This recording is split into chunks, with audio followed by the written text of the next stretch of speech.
CashFlow Diary Podcast, episode 239. Welcome to yet another exciting episode of the CashFlow Diary Podcast, the podcast that teaches you insider tips, tactics, and strategies for creating leverage streams of cash flow into your life. Learn from top-performing entrepreneurs, business owners, investors, and thought leaders from across the globe as they share their secrets to success. Like what you learn on this and other CashFlow Diary podcast episodes? Go to learninvestingnow.com and sign up to receive powerful tips and information that will help you succeed as an entrepreneur and investor. Now, here's your host, investor, entrepreneur, business owner, educator, speaker, author, and master facilitator of Robert Kiyosaki's cash flow game, Jay Massey. All right. How are you guys doing today? Hopefully going well, and maybe the new year is treating you well, and maybe you're knocking it out of the park already, bigger, better, badder than you ever thought you could. I know some great things are happening over here, and we're watching and witnessing a number of people changing and growing right before our eyes. And this is one of those times where you can take advantage of that energy, give yourself the excuse to be someone different, simply because, well, everyone else is doing it. It's kind of popular right now. So go out there, write some more offers. That's definitely something that I want to make sure that you're doing. You have measurable actions toward these goals of earning more money, getting involved in real estate, not just learning and listening. That's definitely part of it, but you also must take some action. So with that being said, one of the things that I want to remind everybody doing is that if you want, you can go back and listen to some of the other episodes that we've been doing so far this year. Why? Because we're still going through the 8 things to give up, right? You made some New Year's resolutions, and we have 8 things that we've been talking about to give up. What are those 8 things? Doubting yourself, negative thinking, fear of failure, criticizing others, negative self-talk, procrastination, fear of success, and people-pleasing. So today is going to be all about you giving up criticizing others. So if you want to find out about doubting yourself, negative thinking, fear of failure, and giving those up, definitely want to check out the prior episodes to get the tools, tips, techniques to be able to make that happen. Because I'm guessing it's going to make you more productive if you let those things go, release them back to where they absolutely belong, i.e. away from you. So, criticizing others. This is something that this one was pretty difficult for me to necessarily talk about, because I don't believe that it's not necessarily something I do a significant amount of. And early on, in especially in my business career, one of the things that I was asked and told and suggested it to me that I pick up was a book which totally influenced me in a very, very strong way in terms of how I communicate to people, and specifically just understanding the goal of a conversation or relationship or outcome. And by following these ideas and things inside the book, I think it helps more to be, well, more productive at the end of the day. So I know you're probably wondering what's the name of the book. It's How to Win Friends and Influence People, Dale Carnegie book. It's Carnegie. What did I say? Anyway, you'll look it up. You'll know. You get the point. It's How to Win Friends and Influence People. Here's the point. The major point of that book is, in a lot of ways, no matter what you're saying, you're going to influence people. Right? And you can choose how you wish to influence them. You can influence them for good. You can make them, people often say things like, they don't care how much you know until they know how much you care, right? Those types of things. And that's something for us to be aware of as entrepreneurs, because one of the things that we're doing all the time is communicating our beliefs, thoughts, habits, ideas, and etc. to many other people. And well, occasionally not somebody is going to believe what you believe and walk the same walk and talk the same talk as you. And you know what? That's perfectly okay. The question is, how on earth are you still going to be able to work with that person? Because in a lot of cases, sometimes we still have to figure that out, especially when that person is a customer, client, tenant, etc. I mean, could you imagine if you had to require all of your tenants to believe what you believe and work, agree with you and all these things? That, I mean, you probably have a lot of vacancies, right? And we don't want that. What about the team members? Same thing. You've got to figure out a way to work with those that are different than you. And I promise you that criticizing them is not the way to go. Not the way to go. So to put this particular episode together, it was a challenge because I had to do lots of actually reading and research and going, okay, why do we criticize others? What is the point of that anyway? Because it, for me, it seems very useless. It doesn't move a lot of things forward. And so I choose not to invest a lot of time doing it at the end of the day. And I want to focus most of the time looking for solutions. I found a number of different articles and things online that I thought were interesting just in the comments of, criticizing and why and its effects. One such comment was just how criticism serves to make you harsh, vindictive, and cruel, and leaves you with the soothing and flattering idea that you are somehow superior to others. That's an interesting standpoint because I know it's going to sound crazy, but I think real estate investors specifically are hyper guilty of what I just said. So I'll say it again. Criticism serves to make you harsh, vindictive, cruel, and leaves you with the soothing and flattering idea that you are somehow superior to others. I'll tell you the primary example of place where this comes in, and then the secondary. There are two really, really big areas where this is, an issue, and you should be, I think, aware of it, if nothing else. So, the number one time I believe that this happens is, you've gone through the work to find someone who's willing to sell, and maybe now you're walking their property. And again, it doesn't really matter what type of property. You're walking the property. That's part of the process, right? You're going to go look at the property and make sure, it's quote unquote up to snuff or whatever. But typically what happens is that you are looking for what's wrong with it. And that's fine. You can look for what's wrong with it. Indeed, you should at this point. I have no problem with that. The challenge is what comes out of your mouth to the seller when they're present. Because ask yourself this. When you are selling a property, or when someone's selling a property in general, what emotional state do you think they are in? For example, do you think they're, feeling strong and confident at that moment? Is there a problem in their life going on? Is it a life event? I mean, how confident and strong do you feel when you're experiencing a life event or some sort of challenge?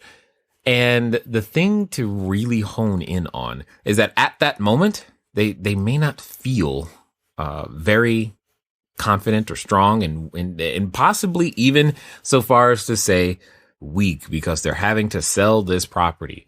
And if you're doing probate, this is probably even more true, right? Because there's so many things that are going on, not to mention the conflicting emotions, etc., that are also happening at the same time. Here's the point. Do you think being critical of grandma's house, do you think saying, oh, look at how, tearing the house apart with words, do you think that's endearing you to them to, help you even close this deal? Do you want to hang around? Think about it. How do you feel when someone comes at you with critical words about anything that you've done or that you care about or that you're emotionally close to? And for a lot of sellers, they could be emotionally close to the property, right? Now, notice I keep saying the word the property instead of like your house. That's one of those subtle but important things. To me, it's the property. To them, it's their house. And you want to do your best to not talk bad about the property because they might actually take that as a personal offense. And I don't think that's going to help you at the negotiating table. And it's definitely not going to help when you start asking for things like seller financing or low downs or when you're asking for low escrow, if any escrow deposits, right? You're not setting yourself up in order for them to feel Like, yeah, I want to allow this person to help me by attempting to put yourself in a superior position and or prove how much you think you know. They probably don't care at the end of the day. They probably just don't care. So some of the things to consider, I was actually looking up on psychologytoday.com, believe it or not. They had a list of 30 possible reasons why someone might choose to be critical. And I find it interesting. Obviously, I'm not going to read all 30, but if you want to go look it up, you can. It's the 30 most common reasons people might criticize you. And then it says, and 14 questions to ask yourself before you strike back. That is the name of the article, but I found some of them to be interesting, especially when we talk about this whole situation and potential relationship that you're trying to build with the seller. Is, you know, some of the reasons you might be, if you find yourself in this desire to be critical and, more importantly, criticizing others or anything for that matter, it can occasionally be seen as that you're threatened, that they're threatened by your competence, attractiveness. So they're trying to level the playing field. Well, are you as the real estate investor feeling insecure and you're trying to quote unquote level the playing field in some way? I thought that was interesting. Sometimes people are critical of you because they have a concern about your motivation, skill level, performance, and or contribution. I think that's kind of clear. Or they feel like you're not doing your share of the work of being a team player. See, there's certain things that you just need to be aware of, especially if you're running a team and you've got this going on, or they feel insecure and are overcompensating, or they think you're making them look bad in front of others. This is definitely true if you have happened, you know, how some sellers tend to like to have a representative. They're like, hey, my cousin, they know about real estate. I want them there. And then now you're tearing down the house and you're just setting up this adversarial relationship that does not go well. And then they never call you back. And anyway, all of these things are part of the reasons why you might want to reconsider how you actually speak to the seller. Because I don't think it's helping you in the negotiation stance. And at the end of the day, what's important? Is it important that you feel superior? Is it important that you feel right and or heard? Or is it important that you help them solve the problem? If it's important that you help them solve the problem, then please focus on helping them solve the problem. That doesn't mean there isn't a time, and there is, to bring up the deficiencies in the structure. Absolutely, there's a time for that. But you've got to learn how to say it so it doesn't put you in an adversarial position and thus limits your options as you continue your negotiations. I'm telling you, How to Win Friends and Influence People. It's an important book. If you haven't read it, go pick it up for sure, because, well, it'll help you avoid or at least lessen the occurrence of these challenging situations. Because, see, when someone is receiving criticism, that it puts them in a defensive position and causes them to justify it. This is the proverbial digging in of the heels. You're like, but the property's not worth that. Yes, it is, and here's why. And then you go back and forth, and you're arguing over price. And what really happened is that both your egos got flared and tripped, and now to protect one another, neither of you can give in, and you're all frustrated. They're so unreasonable. I can't believe it. Don't they understand? I did all the comps. I did. Yeah, you did. That may be very well true. And the only challenge is how you're communicating what you're communicating. It's not like they're saying, what you're saying isn't true, but sales, and I learned this a long time ago, sales is not the place where you get your needs met, period. So don't try to position yourself as someone who needs to get their needs met, i.e. feel superior, be in control. Those types of things do not get the deal done. So, criticizing in those ways won't help you at all, because likely what could happen in this particular case is that they start to feel frustrated because you're not listening. And so they're just going to be critical of you now. You don't have escrow. You don't have this. You don't have that. They get critical of your paperwork. All of these things start to happen. And there are lots of objections and challenges that you probably brought up yourself and made happen, which then only cause it to be more of a problem. Remember, many times the seller you're working with, especially if you're working seller direct, as you should, especially you wholesalers, as you're working seller direct, you're in this situation and they're hoping that you can help them. They may not actually have an answer. You're supposed to be the knight in shining armor. You're supposed to be the one who's rescuing them. And here you are, making them feel worse about what they already feel bad about. Most likely. Most of the time when dealing with sellers, this is the case. They already feel this way, and then you are not helping and for whatever reason, you may actually believe that doing that gets you a better deal. I believe it just ruins the relationship. It's your choice, but I'm just telling you, criticism is absolutely futile. There's no reason to do it, as far as I'm concerned. So, what could you do instead? What about just stepping back and trying to see things from their perspective? Figure out, why do they want the things that they want? Why are they saying? It's way more productive to understand, especially if you're stuck on price. Well, how did you come to that number? Now, I'm not criticizing their number, although it can come off the wrong way depending on tone of voice. I want to know, oh, that's interesting. How did you come up with that number? Because there's a reason they want that number. Ask them. You could ask yourself, if you were in similar circumstances and had the exact same temperament as them, if everything that was going on in their life, first of all, do you even know? Most of the time the answer is no, Jay. Why would I bother asking that? I'm just trying to get my deal done. Yeah, it's because you're focused on you. So, stop that. But ask yourself, if you were under similar circumstances as they and endowed with the same temperament as they, isn't it possible? Isn't it just possible that you might be reacting the same way? Can you at least go that far to, walk a mile in their moccasins, so to speak? And if that doesn't work, just ask yourself, when was the last time I was perfect? Have you always gotten it right? How would you feel? Just try a little bit to show a little bit more compassion, caring, listening. These types of things, these skill sets will get you much further than proving how much you think you actually know, because that's really what it comes down to. And do you realize that another thing you could do is just to understand that not everything you're thinking actually needs to be said. Exercising a little self-control never hurt anybody, because if you were under the same circumstances, here's a way of looking at it. Sometimes people go, I want to buy subject to. I want to buy subject to the existing mortgage, but I would never sell that way.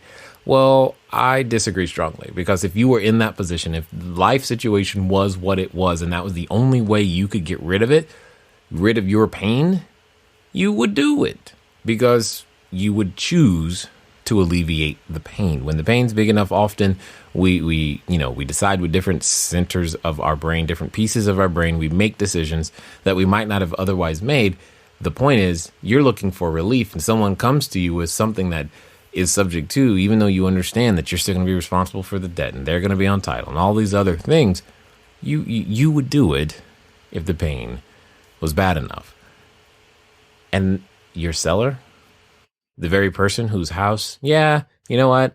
They probably should have painted. Yeah, they probably should have covered up the wall or the holes. Yeah, they probably should have, fixed the cabinets. Yeah, they probably, and it's not like they don't know, they're very well aware. They could be very well in the back of their head going, God, I please hope they make an offer. In fact, they probably are.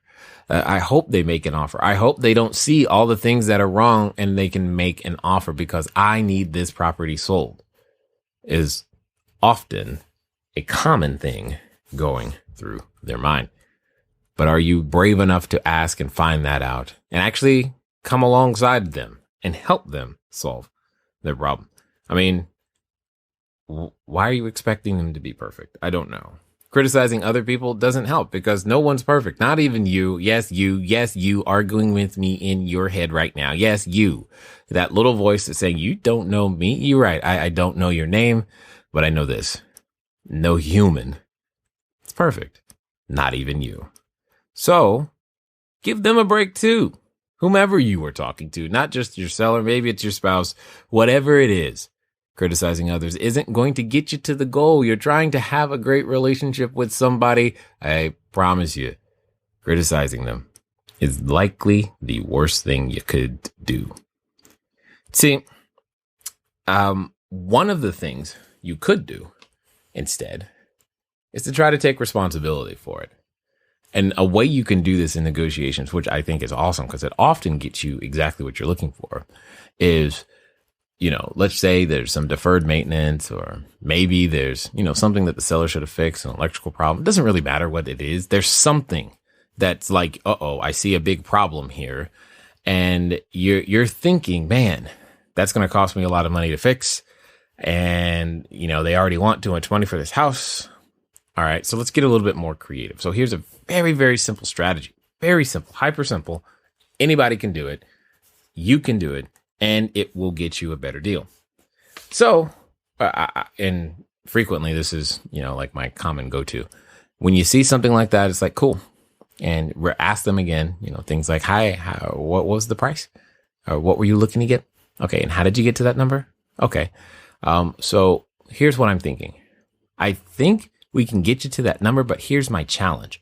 In order to give you that number, because of XYZ, this is where you state the problem, because of the broken staircase, because of the bad electrical, because of the roof, because of the condition of the kitchens, because you still have shag carpet, here's how we can do that. Here's option 1, option 2, option 3.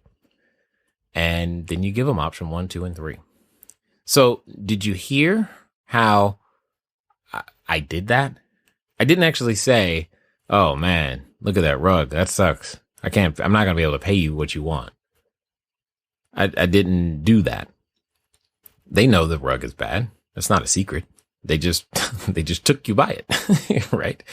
So, that's not a secret. Being critical of it isn't going to help you.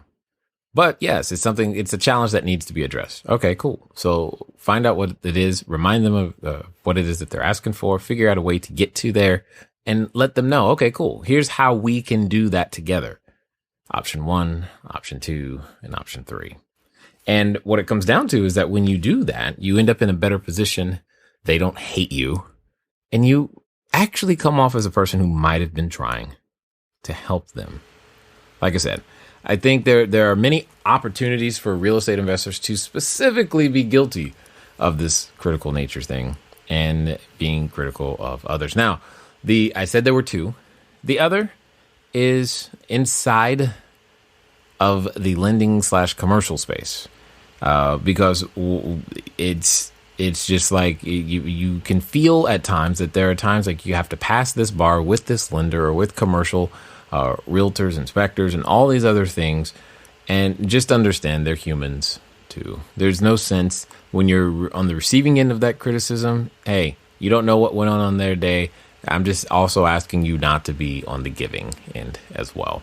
Because it totally comes in and from, you're not qualified and I'm this and I've got, 12 letters and all these designations. And again, I'm not saying those designations aren't important. I'm just saying for you and I to recognize that the person, they have worked hard and they want to make sure that there's recognition of that work. But that doesn't necessarily mean you have to get defensive either. So it's there, but all of us are human. We can be shiny, happy people.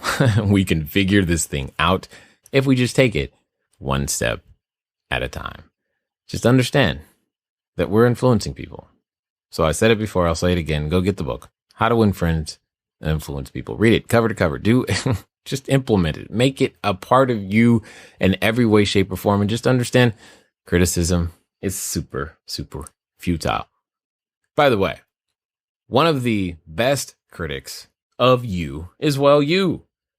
But this is not the episode we're going to be talking about negative self-talk. So there'll be more on that next time. It's been fun talking to you today. I look forward to talking to you soon. Until next time.